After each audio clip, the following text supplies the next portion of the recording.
സുൽത്താൻ എന്ന് പറഞ്ഞ മുണ്ടക്കൈ സ്വദേശി അദ്ദേഹം ഇപ്പോഴും ഉറ്റവരെ തേടി നടക്കുകയാണ്. അദ്ദേഹത്തിൻ്റെ കുടുംബത്തിലും ബന്ധുക്കളും ഒക്കെ 26 പേരെ നഷ്ടമായി, 6 പേരെ ഇനിയും കണ്ടെത്താനായിട്ടില്ല. അവരെ തേടിയെത്തിയ സുൽത്താൻ്റെ വാക്കുകളിലേക്കാണ് നമ്മൾ കിടക്കുന്നത്. നേരത്തെ പറഞ്ഞു നമ്മുടെ ആ ഒരു വേദന. ഇപ്പോഴും ഇതുപോലെ ആളുകൾ എത്തുന്നു ക്യാമ്പുകളിൽ നിന്നൊക്കെ. ക്യാമ്പിൽ നിന്നാണോ വന്നത്? ക്യാമ്പിൽ നിന്നാണ് ഇപ്പോൾ പോകുന്നത്. അളഞ്ഞു 6 പേരെ കിട്ടാണ്ട് അവരെ തപ്പിയിട്ടാണ് ഇപ്പോൾ. നമുക്ക് സംശയമുള്ളവർക്കൊക്കെ തപ്പിച്ചു, ഒന്നും കണ്ടെത്താനായിട്ടില്ല. ഇപ്പോഴും ആ പ്രതീക്ഷയോടെ വരുന്ന ഒരുപാട് മനുഷ്യരെ നമ്മൾ കാണുന്നുണ്ടല്ലോ. ഒരുപാട് മനുഷ്യർ ഇഞ്ഞുണ്ട് കിട്ടാൻ. 100-200ൻ്റെ മേലെ ആളുകൾ ഇഞ്ഞും കിട്ടാനാണ്. നമ്മളെ കണക്ക് പ്രകാരം നമ്മളിവിടെ ചെറുപ്പം മുതലേ ഇവിടെ ജീവിച്ച് വളർന്ന ആൾക്കാരാണ്.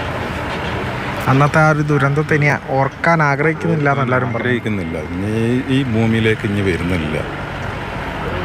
ഇനി ഒരു മടങ്ങിവരവ് ആഗ്രഹിക്കുന്നില്ല എന്ന് പറയുന്നുണ്ട്. അപ്പോഴും ഇനിയൊരു തിരിച്ചുവരവ് നമുക്ക് വേണം മറ്റൊരു മേഖലയിൽ. അത് നമ്മൾ ഒരുമിച്ച് നിൽക്കേണ്ടതുണ്ട്. നമ്മളെ മുണ്ടക്കായി ചൂരൽമല ടൗണ്, മുണ്ടക്കായി ടൗണ്, ഇവിടെയുള്ള പ്രദേശത്തുള്ള ആളുകൾ ഞങ്ങളെല്ലാവരും ഒരുമിച്ച് ഒരു സ്ഥലത്തിലേക്ക് ആക്കാനുള്ള സംവിധാനം സർക്കാർ കാണുന്നു. അതെ, ക്ഷേത്രത്തിൽ അതിജീവനമാണ്. അതിജീവനത്തിലും പ്രത്യാശ മാത്രമാണ് ബാക്കി എന്നുള്ളതാണ്. അത്തരത്തിൽ തെരച്ചിൽ പുരോഗമിക്കുന്നു. ആ തെരച്ചിലിൽ എന്തെങ്കിലുമൊക്കെ ഒരു പ്രതീക്ഷയുടെ കണിക ബാക്കിയായി എത്തുന്ന മനുഷ്യരുണ്ട്.